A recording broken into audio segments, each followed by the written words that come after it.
Eucharistic adoration is when Jesus, truly present in the Eucharist, is placed in the monstrance so that we may adore him outside of Mass.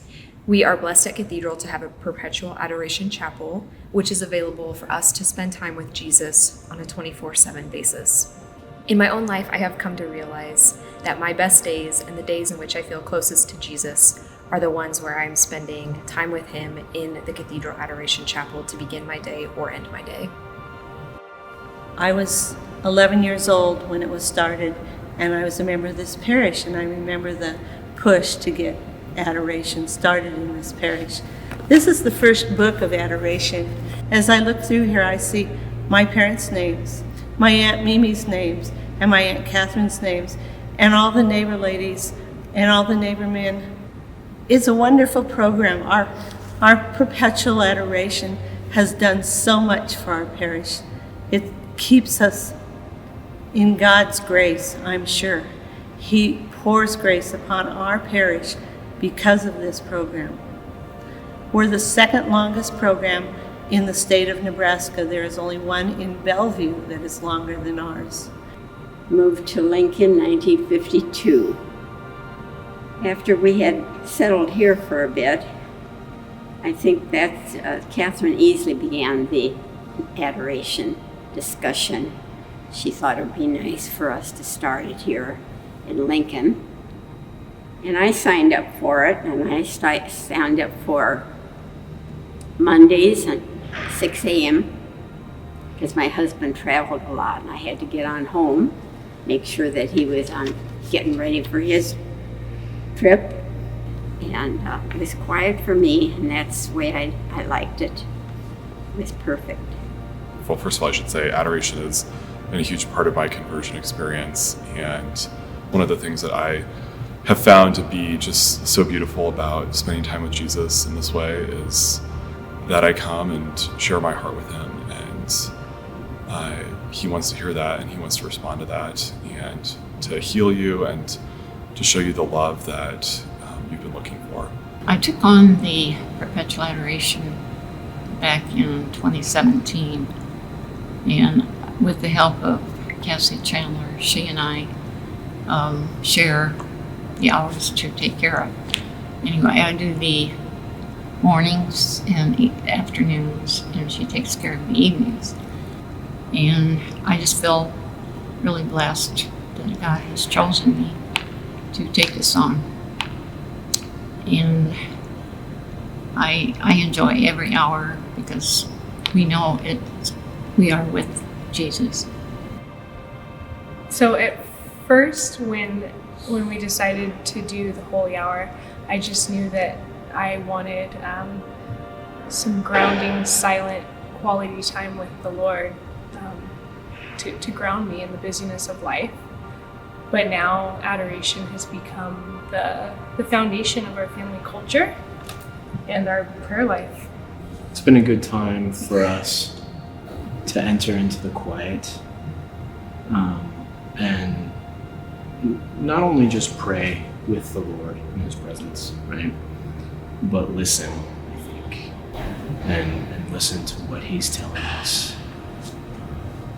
Yeah, we're teaching our children to listen, to enter into the silence. I would say it's a good time for us to kind of get a little bit of perspective as well, and step back, and outside of the Mass, participate in something greater than we are, and focus on that.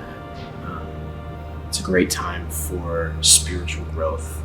We all of us sit, journal, and write as we're listening and talking with the Lord.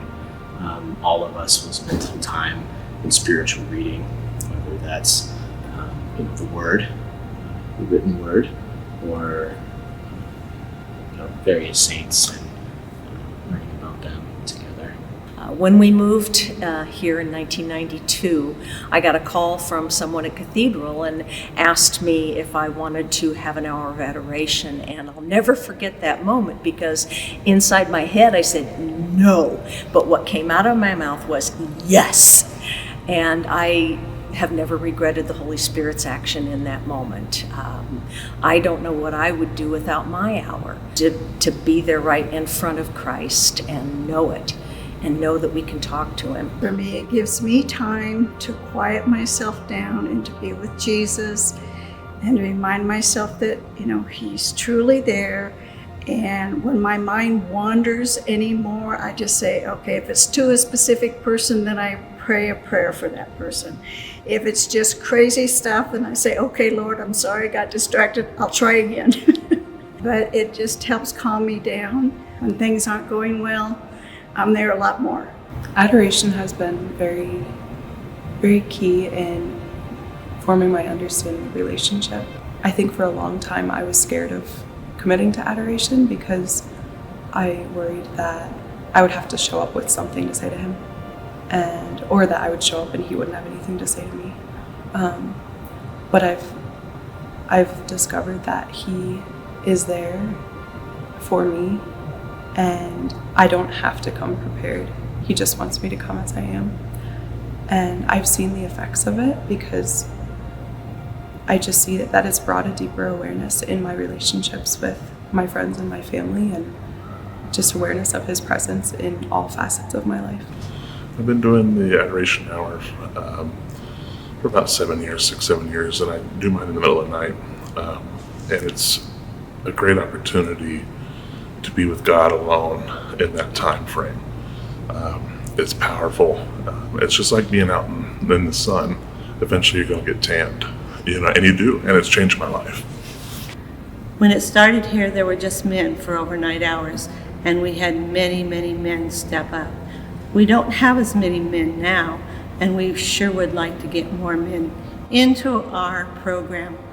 For people to get that hour, they should go for it. I contemplated for a while, and that hour was open for a long time.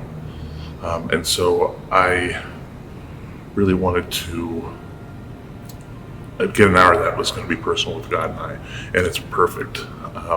And if anybody's interested in getting those early hours, it is a struggle some days.